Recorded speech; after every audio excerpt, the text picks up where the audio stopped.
Men atim Egmay, men 20 yoshdaman, Qirg'izistondan keldim. Bu yoqqa kelу maqsadim anginam daralatуу болду. Qirg'izistondan da daralanganmiz. Жана бул жактагы жакындар сунуштап күчтүү дегендиктен келдик. Биздин врачыбыз Шадияр Байке Холис клиникасына келдик.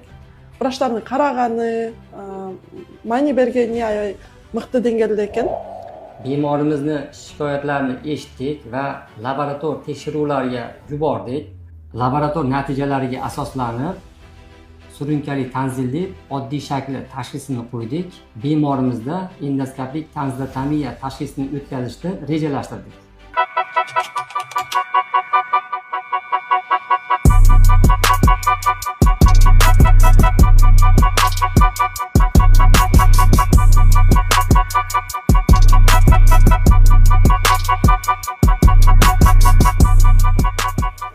Operatsiyamiz muvaffaqiyatli yakunlandi. Bemorimiz yuqorida keltirilgan shikoyatlardan butkul xalos bo'ldi.